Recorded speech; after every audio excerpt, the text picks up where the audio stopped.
Assalamu alaikum chers internautes de IGFM et d'ailleurs et bienvenue dans ce bulletin d'information. Au sommaire, le président Macky Sall entame les consultations quant à sa décision de supprimer le poste de Premier ministre. Avec le nouveau gouvernement, les passations de services débutent ce lundi dans les différents ministères et les boulangers du Sénégal qui promettent à l'État une grève de 3 jours dans la semaine. Voilà pour le sommaire. Dans quelques instants, le développement.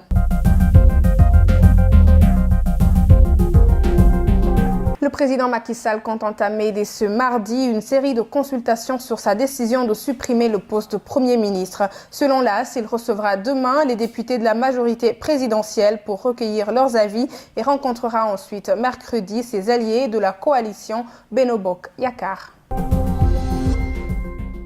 Après la formation du nouveau gouvernement, l'heure est à la passation de services dans les différents ministères dès ce lundi. Abdoulatif Coulibaly, désormais ancien ministre de la Culture, va passer le flambeau à Abdoulaye Diop, qui prend également les rênes de la communication à Abdoulaye Bibi Baldé. Aminata Assome Diatta, elle, prend les commandes du ministère du Commerce, remplaçant alors Aliou Sarr, lui muté au ministère du Tourisme.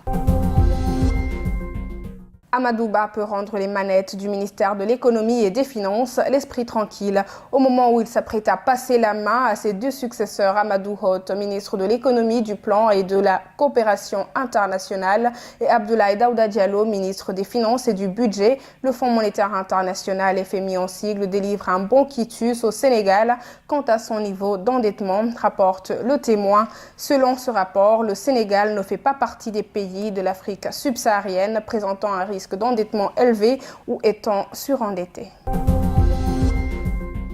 Les boulangers menacent d'une grève de 3 jours cette semaine sans préciser la date du début. Mais avant ça, ils invitent l'État à respecter ses engagements pris à leur égard, estimant n'avoir pas été considérés à leur juste valeur. Au micro de la radio Futur Média, Joseph Diap, un des responsables de la Fédération nationale des boulangers, prévient que si rien n'est fait, cette semaine ne finira pas sans grève.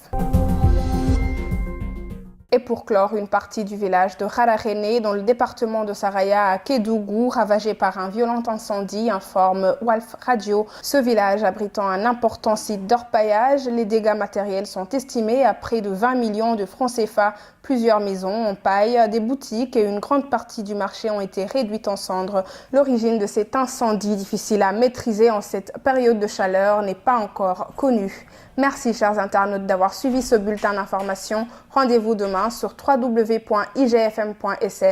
Yen Doulen ak jàmm.